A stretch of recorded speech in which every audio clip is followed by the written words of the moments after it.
In this video we're going to talk about states of matter, and the first thing we've got to do is to describe the state changes and how they are achieved. So when we heat a solid it becomes a liquid, when we heat a liquid it becomes a gas, when we cool a gas it becomes a liquid, and when we cool a liquid it becomes a solid. So the state changing from a solid into a liquid is called melting. When we change from a liquid into a gas it's called boiling. From a gas back to a liquid is condensing,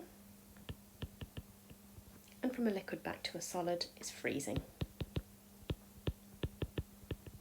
To change from a solid directly into a gas is called sublimation. We then need to be able to draw particle diagrams for each of the states. So in a solid, we want to draw the particles at the base of the container. We want to draw them in a regular pattern, and the particles need to be touching each other. In a liquid, the particles are also at the base of the container, but they're not in a regular arrangement anymore. However, they are still touching each other. In a gas, the particles are more spread out. They fill the container, they are no longer touching each other, and they're in a very irregular arrangement. The next thing we need to do is explain the arrangement, movement and energy of the particles in each of the states. So in a solid, the particles are very close together and they are arranged in a regular pattern. In a liquid, the particles are still close together, but they are arranged in an irregular pattern. And in a gas, the particles are further apart and they're also arranged in an irregular pattern.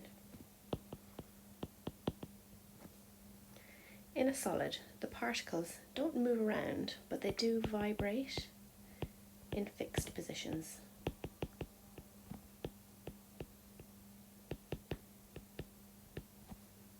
In a liquid, the particles are free to move around each other.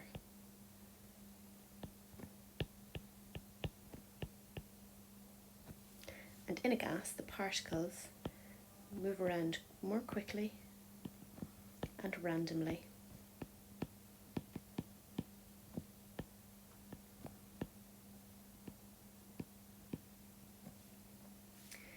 The energy in the particles then. So in a solid, the particles have the least amount of energy.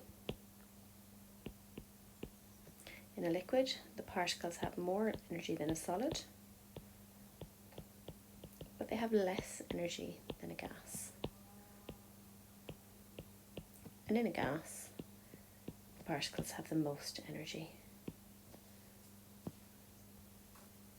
We then talk about adding state symbols to equations, and you see these often as a subscript in an equation. They tell us what state the substance is. G is given if the substance is a gas. L is given if the substance is a liquid. S if the substance is a solid.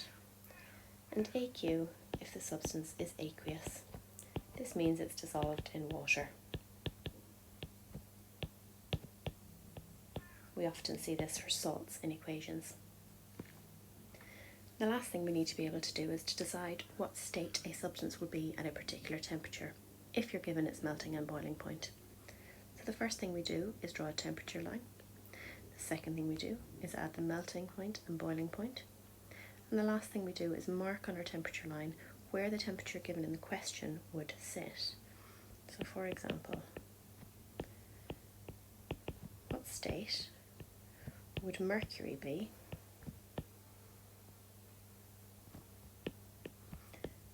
at 100 degrees Celsius?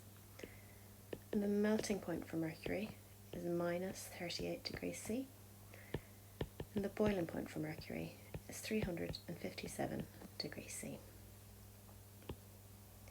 So we draw our temperature line, we mark our melting point, and we mark our boiling point. This does not need to be to scale.